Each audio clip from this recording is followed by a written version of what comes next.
Que la paix soit sur vous. Depuis quelques jours, une propagande vulgaire, une manipulation grossière, émanant en premier lieu du Niger, de certains réseaux au Niger, mais relayée comme par hasard par les réseaux par la suite pro-français en Côte d'Ivoire. A donc donné la sensation et l'information selon laquelle Kémy Séba, qui manque de respect aux Africains, aurait été jeté par la jeunesse du Niger, chassé par la jeunesse du Niger. Kémy Séba, la phraséologie importante, le mercenaire de Wagner.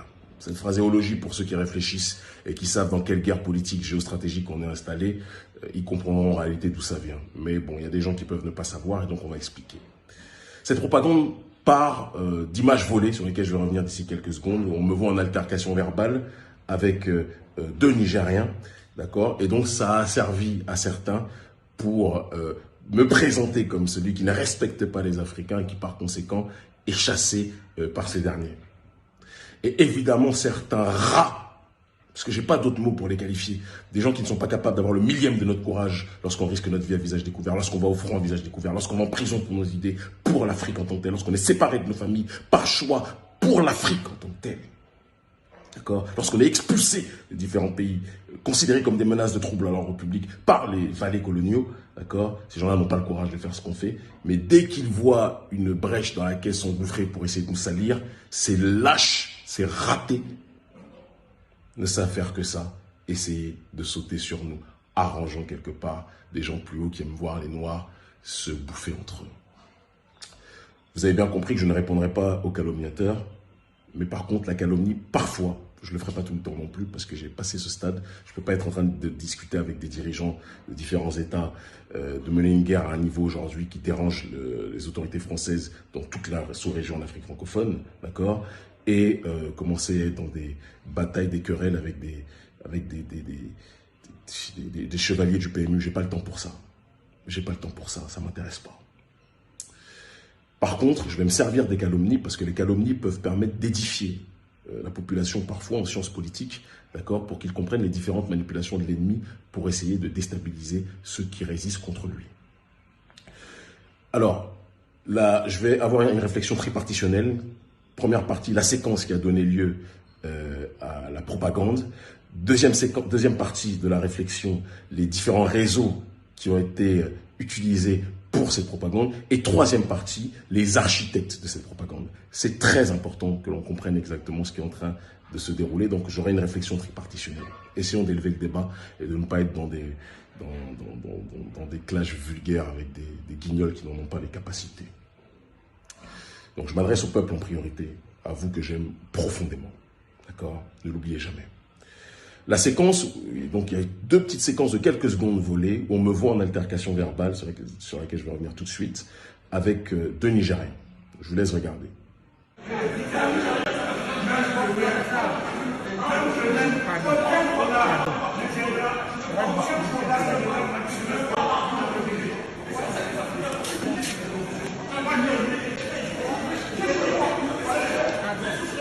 Tu es un anarchiste. Et alors, c'est quoi l'anarchie? C'est quoi l'anarchie politique? C'est un courant politique, c'est quoi? C'est quoi l'anarchie politique? C'est quoi l'anarchie politique? Ces séquences-là ne sont pas des altercations verbales avec deux Nigériens lambda en tant que tels. Non, non, non. Tout le monde sait mon amour maladif de notre peuple. Tout le monde sait que même quand notre peuple ne croit pas en lui-même, je suis là pour l'appeler à croire en lui-même. C'est ma maladie, c'est ma vie. J'aime mon peuple en crever.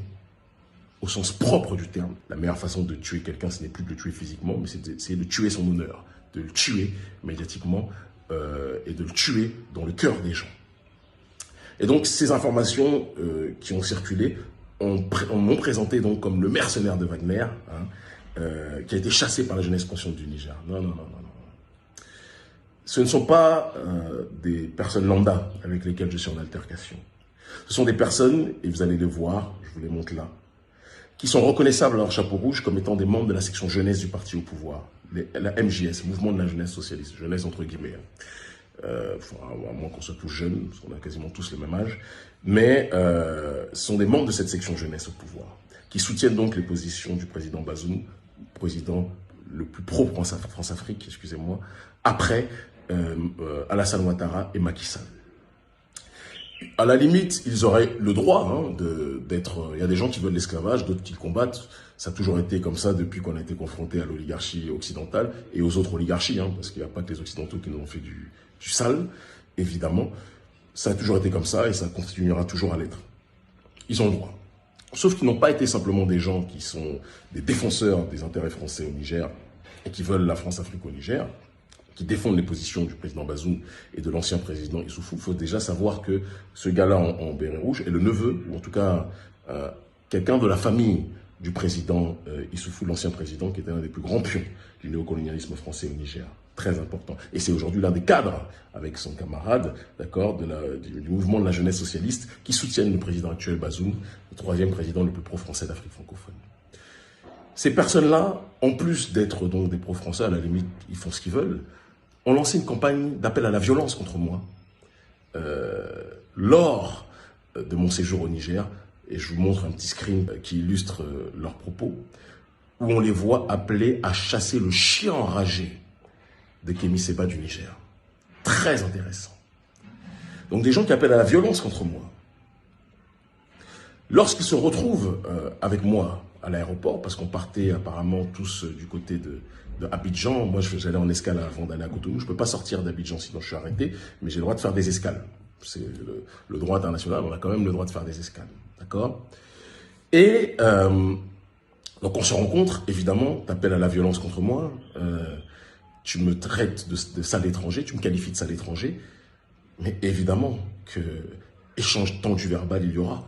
Tu ne peux pas salir mon honneur alors que je viens sur invitation d'une grande partie de l'opposition. Vous êtes minoritaire dans cette situation, vous autres du parti au pouvoir, une grande partie de l'opposition me fait venir, d'accord, pour que je puisse m'opposer au néocolonialisme et apporter de l'aide aux patriotes nigériens. La nouvelle stratégie, c'est très important ce que je vais vous dire là,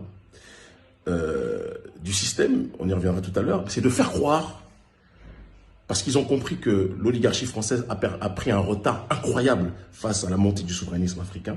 Et donc il faut qu'ils puissent criminaliser les figures les plus populaires du panafricanisme aujourd'hui. Donc moi et Nathalie Yamb. Quelques autres aussi, mais les deux qui sont en première ligne les plus diabolisés, les plus attaqués, c'est nous deux. C'est de faire croire, puisque moi, ils savent que je me déplace dans la plupart des terrains d'opération. Moi, je ne fais pas partie de ceux comme nos pseudo-détracteurs qui sont cachés derrière leur smartphone. Je risque ma vie, je vais sur le terrain, je risque les arrestations, je risque des expulsions, je risque les menaces de mort, parce que je le fais pour notre peuple. Je le fais pour notre peuple. C'est très important de le dire. Et donc, comme ils ont compris que je me déplace systématiquement sur le terrain, ils ont acté, ils ont lancé le levier de la diabolisation de ma personne en essayant de criminaliser mon attaque des dirigeants africains qui auparavant étaient considérés des dictateurs comme des dieux sur terre. Si vous disiez quelque chose contre eux, vous étiez jeté au cachot, vous étiez tué, vous étiez jeté en prison, vous étiez poussé à l'exil. C'est d'ailleurs encore souvent ce qui arrive. Et donc, leur stratégie, c'est de retourner la population au sein de laquelle il y a beaucoup de nos sympathisants contre nous en disant que lorsqu'on manque de respect aux présidents, qui pour la plupart sont nos aînés, on manque de respect à nos aînés. Ce sophisme permet d'éviter la critique de fond en disant que si on s'attaque à nos aînés, c'est qu'on ne respecte pas les us et coutumes africains. Vous voyez comment ces gens sont des manipulateurs. Et ils comptent sur les sections jeunesse qui sont des mendiants politiques, des gens qui sont prêts à défendre les vendeurs de l'Afrique, les négriers contemporains de l'Afrique, d'accord, qui servent les intérêts maladivement français. Okay, ils sont prêts à les défendre contre vents et marées parce qu'ils reçoivent quelques petits bakchiches de ces dictateurs-là. Et donc, en montant la jeunesse de ces mouvements dictatoriaux contre nous, il y a une ingénierie sociale qui est faite pour donner la sensation que les panafricanistes maintenant se voient en opposition avec la jeunesse africaine. Ce n'est pas la jeunesse africaine. Ce sont les jeunes des partis au pouvoir pro-Ouattara, pro-Bazoum, pro-Macky Sall. Ce que je dis là est très important, sinon vous n'allez pas comprendre ce qui se passe. Parce qu'il y a des guignols qui partent de loin, qui répètent comme des perroquets, des idiots, que oui, Kémy Séba ne respecte pas les us et coutumes, ne respecte pas les Africains, il ne faut pas manquer de respect aux aînés. Non, non, non, non, non, non, non. Ceux qui savent, dans tous les pays où je vais, je rends toujours visite aux autorités traditionnelles. Là encore au Niger, j'étais avec une autorité traditionnelle, je rends visite aux autorités traditionnelles et religieuses de tous les pays africains où je vais. À chaque fois que j'en ai l'occasion, je témoigne d'un amour maladif pour notre peuple et tout le monde sait à quel point on aime notre peuple. Mais la nouvelle stratégie du néocolonialisme, c'est d'essayer de monter les Africains contre nous en faisant croire que je suis impoli parce que j'attaque des gens qui avaient le droit de vie ou de mort auparavant sur la population et qui aujourd'hui, à travers notre logique de déconstruction symbolique des pions du système colonial, ces personnes-là, je montre leur vulnérabilité et je montre qu'ils ne sont pas invincibles. Et c'est ça qui dérange à la fois ces endocolons, ces dictateurs endogènes, et à la fois l'oligarchie française qui les coopte. Elle est là, la réalité. En agissant de la sorte, en diffusant cette information selon laquelle je suis quelqu'un qui manque de respect aux us et coutumes africaines, leur objectif est donc de lever une partie de mes partisans contre nous en disant qu'Émi, on t'aime bien, mais là, on n'est pas d'accord, etc. Mais ça ne marche pas. Ça ne marche pas parce que l'immense majorité comprend exactement ce qui est en train de se dérouler. Tout comme les stratégies de la Counter-Intelligence Programme, le CONTELPRO à la française. Alors, le CONTELPRO, c'est un programme qui a été mis en place par les services de renseignement américains dans les années 60-70 pour monter la population contre les leaders noirs les plus influents ou monter d'autres militants noirs contre des militants noirs en comptant sur l'ego et la jalousie préexistante très présente au sein de nos populations, parce que le colon ou le maître esclavagiste, c'est exactement la mentalité qui est la nôtre. D'accord ? Et ils savent qu'en diffusant des fausses informations comme des faux courriers, des faux messages comme ceci, d'accord, ils vont contribuer à monter certains contre nous et à laisser s'engouffrer dans cette brèche manipulée, fausse et erronée, d'accord, certains qui avaient déjà un contentieux pour des questions de jalousie, pour des questions de pourquoi lui il est médiatisé, pas moi, etc., etc., etc., de telle sorte qu'un écosystème hostile aux figures du panafricanisme grandissent et puissent montrer justement que les panafricanistes ne sont plus si influents et populaires que ça. Mais ça ne marche pas. Les réseaux en question sont des réseaux pro-ouattaristes qui ont diffusé en premier lieu ces informations, ainsi que des réseaux pro-français du côté du Mali. Quand je dis pro-ouattariste, c'est évidemment pro-français en Côte d'Ivoire. C'est un pléonasme. Quand on dit Alassane Ouattara, Draman Ouattara, on sait très bien qu'on parle du néocolonialisme français de la manière la plus virulente, puisque c'est le plus gros soutien du néocolonialisme français en Afrique francophone aujourd'hui. Je pense qu'on peut le dire avec une très grande simplicité. Suite à cela, il est important, lorsqu'on définit ces réseaux, de comprendre l'architecture de cette propagande. Parce que tout ça ne tombe pas du ciel. Il y a quelques mois de cela, Emmanuel Macron, interrogé en conférence de presse, a été interrogé par les journalistes sur la montée du sentiment anti-français. Voilà ce qu'il dit. Je constate que beaucoup de gens qui expriment sur les réseaux sociaux les messages anti-français sont des gens qui sont financés. Ce sont des activistes qui sont financés par la Russie et par d'autres puissances qui ont installé en effet ce discours, ce langage. On en a parlé d'ailleurs très franchement hier. Et ce discours d'ailleurs vient parfois frapper des dirigeants. Plusieurs ici ont eu à le vivre en Afrique.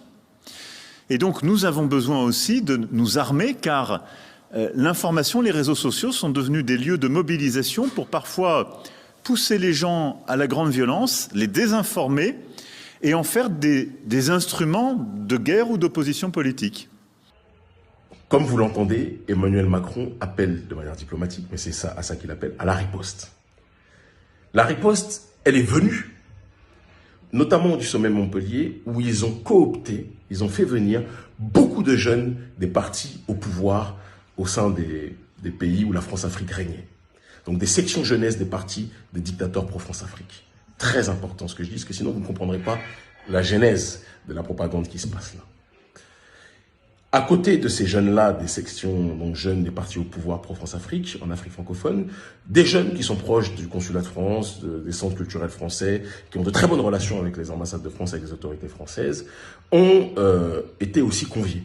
L'objectif, c'est que face au retard que la France a pris face au souverainisme africain, d'accord, eh bien le néocolonialisme français organise une riposte en cooptant, en déboursant des millions et des millions d'euros, d'accord, pour trouver une jeunesse africaine qui allait défendre systématiquement ses intérêts, soit par la diffusion de fake news, toujours coordonnée par les services français, très important de le dire, okay, soit par des attaques publiques en dehors des fake news diffusées sur les réseaux sociaux, certes, de personnes individuelles qui ont toujours un intérêt direct ou indirect vis-à-vis du néocolonialisme français. Ça, c'est la réalité. Et c'est quelque chose que l'on comprend. Chacun s'organise, on est dans une période de guerre froide.